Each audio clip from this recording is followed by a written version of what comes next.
کہاں کہاں پر گئے، کیونکہ ان کو کلمہ پڑھانا میرے کو معلوم ہے کہ کلمہ پڑھانا ہے، فی الوقت انہوں کفر کی حالت میں، یہ میرے کو معلوم ہے کیونکہ ان کے حالات دکھ رہے ہیں. مطلب مجھ پر وحی نہیں ہوئی لیکن حالات دیکھ کر سمجھ رہا ہوں کہ ان کو کلمہ پڑھانا ضروری ہے.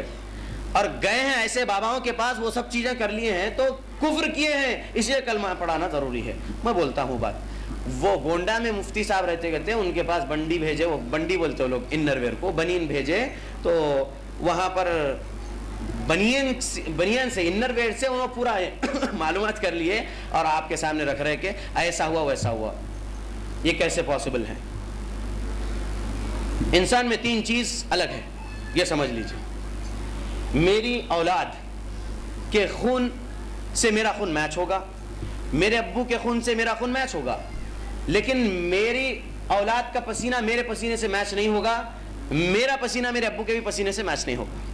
کائنات میں کسی انسان سے میرا پسینہ میچ نہیں ہوگا.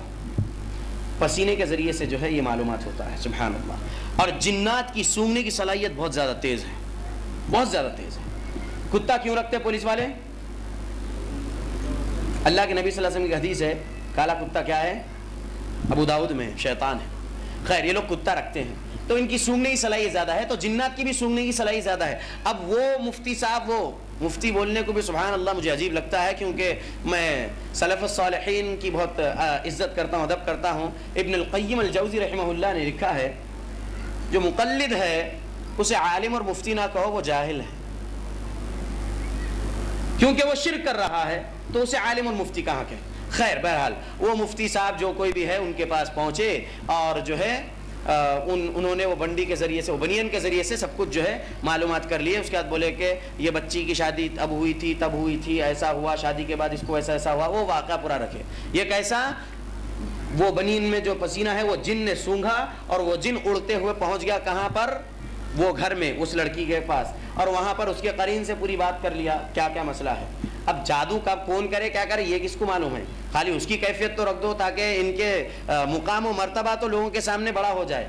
خیر، انہوں رکھ دیتے ہیں کہ یہ ہیں تو ارے بہت بڑے پہنچے ہوئے ہیں، اور مولانا صاحب ایسا مسئلہ ہے، حافظ جی یہ معاملہ ہے، مولوی صاحب یہ مسئلہ ہے، اب آپ ہی جو ہے کر دیجئے، اللہ رحم کرے، کیا مسئلہ ہے.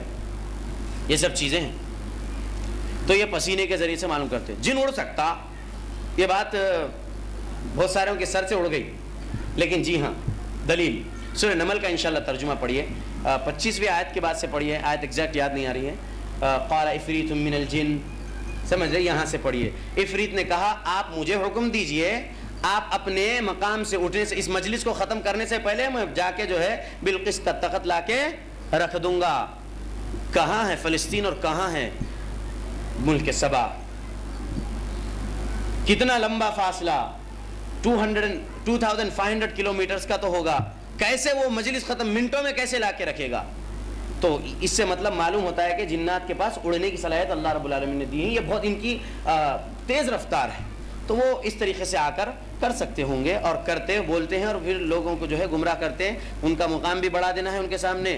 اللہ سے ہٹ کے وہ بابا کے پاس جو ہے ان کا عقیدہ آ جاتا کہ انہوں شفا دے، انہوں اتنی سب کچھ جان رہے تو شفا بھی ہے، تمام چیزیں. یہ سب کام ہو رہا ہے.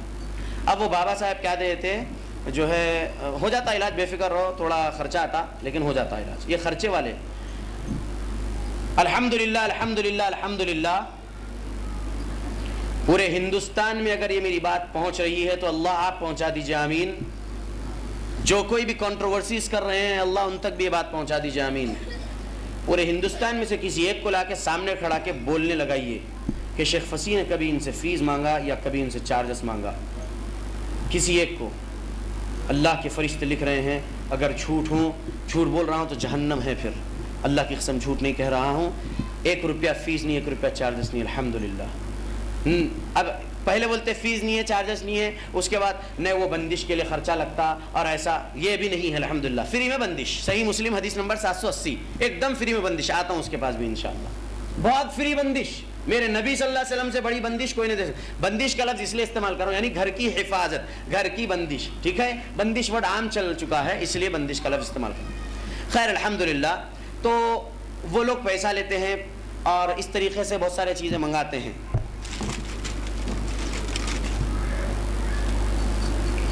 یہ تمہارے دروازے کے ایک دم اوپر لگا دو، جن نہیں آتا. یہ کھڑکی پہ لگا دو، باہر سے چلے جاتا. یہ بیڈ روم میں لگا دو، یہ کچن میں لگا دو، یہ وہاں لگا دو، وہاں لگا دو. کیا ہے تھوڑا سمجھ لیجئے. کچھ بھی نہیں سمجھ میں آ رہا شیخ پڑھیے شیخ. یہ چیزیں ہیں، ٹھیک ہے. اب یہ لگانے سے حفاظت ہو رہی ہے. ہر مسلمان کے گھر میں قرآن ہے یا نہیں ہے؟ کہاں ہے؟ تابدان میں ہے. ہر مسلمان کے گھر میں قرآن ہے الحمدللہ. یہ قرآن کیا ہے معلوم؟ اللہ کا کلام ہے. اس میں ایک بھی لفظ محمد صلی اللہ علیہ وسلم کا نہیں ہے، اللہ کا کلام ہے. الرحمن علم القرآن، یہ رب نے کہا ہے. رب کیا کہہ رہے ہیں اس قرآن کے بارے میں معلوم؟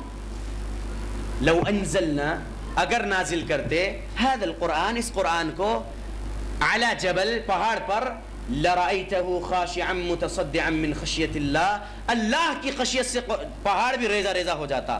یہ طاقتور کلام پاک، یہ طاقتور کلام مجید، اللہ کا کلام قرآن مجید ہر مسلمان کے گھر میں ہے. یہ گھر میں رہنے کے باوجود، اوپر بلندی پر رہنے کے باوجود، ہمارے دروازوں سے، ہمارے کھڑکیوں سے جنات آ سکتے ہیں، جادو آ سکتا ہے، نظر بد کے اثرات آ سکتے ہیں. بابا جی کا دیا ہوا یہ، سبحان اللہ، یہ لگا دیے تو جن نہیں آتا، جادو نہیں آتا. اب یہ کیا ہے؟ یہ کیا ایمان ہے؟ یہ ایمان برباد کر رہے نہیں کر رہے؟ سبحان اللہ. تو ایسا کچھ بھی نہیں ہوتا اس سے. یہ جو ہے جہنم میں پہنچانے والا عمل ہے. آپ قرآن کی تلاوت کریے. صحیح مسلم، ابو ہریرہ رضی اللہ عنہ راوی ہیں، حدیث نمبر 780. محمد صلی اللہ علیہ وسلم نے کہا سورہ بقرہ کی تلاوت کرو اپنے گھر میں، جنات پاد مارتے ہوئے بھاگ جاتے ہیں، شیاطین. اور ایک روایت کے مطابق 3 الفاظ میرے نہیں نبی کے ہیں، 3 دن تک داخل نہیں ہو سکتا، شیاطین نہیں داخل ہو سکتے. جس گھر میں سورہ بقرہ آج پڑھی جائے 3 دن تک نہیں داخل ہوتے. الفاظ کس کے ہیں؟ یہ اللہ کے الفاظ میرے نبی نے کہا ہے. میرے نبی نے حدیث بھی جو کہا ہے وہ اللہ کے جانب سے ہی ہے.